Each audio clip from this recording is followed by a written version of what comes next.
All right, Brock, let's take a look at your paper, Mla Format first. This has got to be the same font as the rest of the paper, so make sure you fix that. The Perfect Vision. I actually like that title, but I don't know how well it works with your theme of your paper, so we'll keep reading and see what happens. All right, so you start off with a quote from Macbeth, which is fine. You say he sees these after seeing the apparition of Banquo, which is true. It happens after that, but it's almost a little bit more disassociated because this quote really is in reference to him wanting to kill Macduff's family, or questioning Macduff and what he's done. So I don't know if it's really. I guess it's a little bit connected to Banquo, but it's almost a little bit non-linear there. Is it possible that he's feeling this extreme sense of guilt? Yeah, maybe. Before Macbeth killed Duncan, comma, he has shown little that.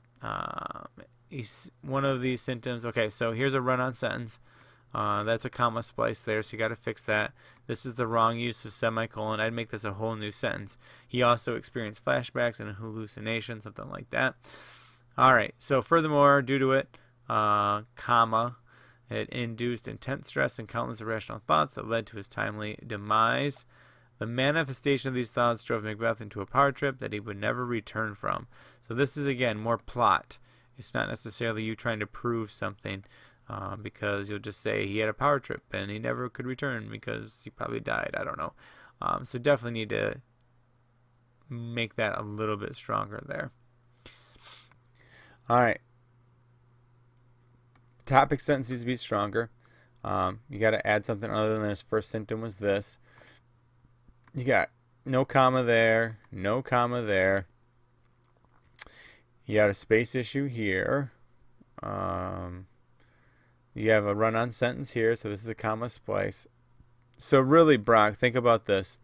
You have at least 3 punctuation errors in this first page, and when you look at your rubric, that doesn't look good.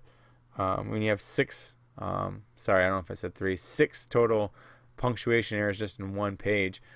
That average doesn't fare too well on your rubric. So just be conscientious of that when you think about beginning your rewrite process here. All right, so a lot of plot here that you're getting to. You have a space issue here as well.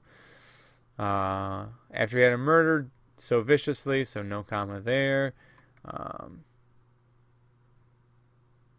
And he hit a mental block. He saw the ghost of Banquo, bloody and beaten. So here's a run-on sentence here. He drew his sword. You got a space issue here. This is a scary moment for him in the room as they couldn't see what was going on simply because all in his head. So nearly, if I can go up, too much. Nearly all of this is just plot.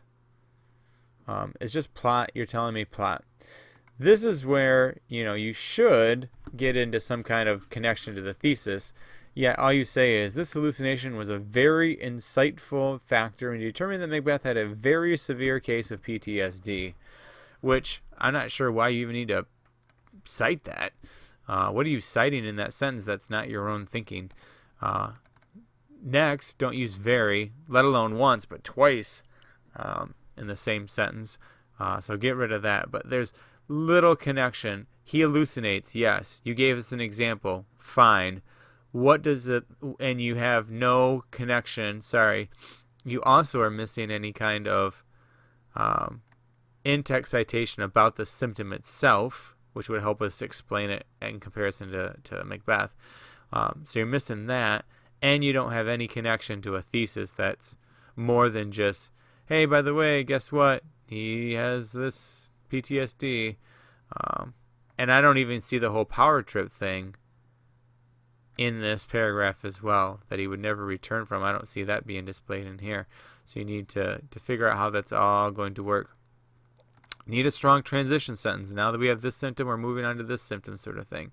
So you got to add that in there as well. All right. In a paragraph where you talk very rarely about any kind of outside source, in fact, you put one at the end, but it has nothing to do with what you just said.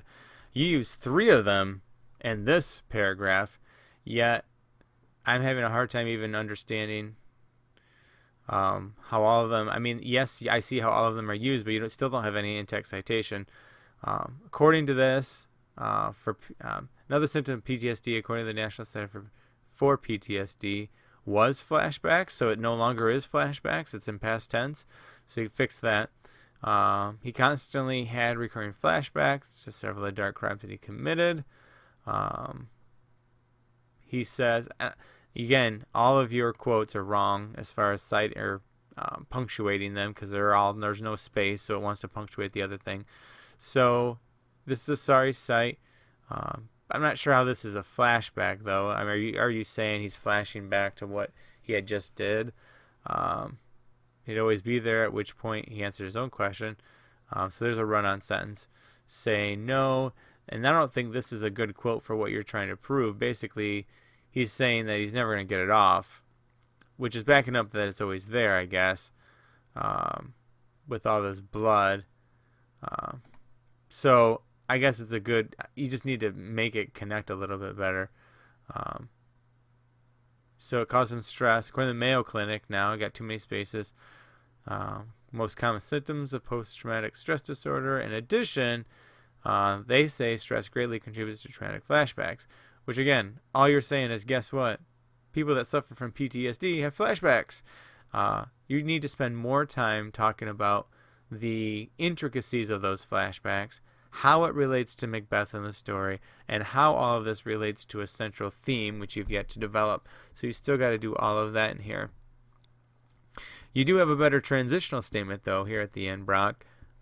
It led him to several horrific thoughts and aggressive actions. So that's good that we got that transition statement in. All right, Brock, this paragraph is kind of all over the place here. All right. The most impactful was the sheer amount of horrific and aggressive thoughts he experienced in his life. So we got space issue here, we got space issues here and here. Just pay attention to those spaces and how they work, okay? All right, so here we go. Now we got in-text citation here. So he constantly had upsetting dreams about what he committed, yet this example that you follow up with is not necessarily a dream he has. He would rather tear the row apart than continue to, quote, this is good embedding here, eat our meal in fear and sleep, and the affection of these terrible dreams that shake us nightly. So you do bring up the idea of the dreams that shake us nightly, as far as the upsetting dreams, but you don't do anything to follow that up.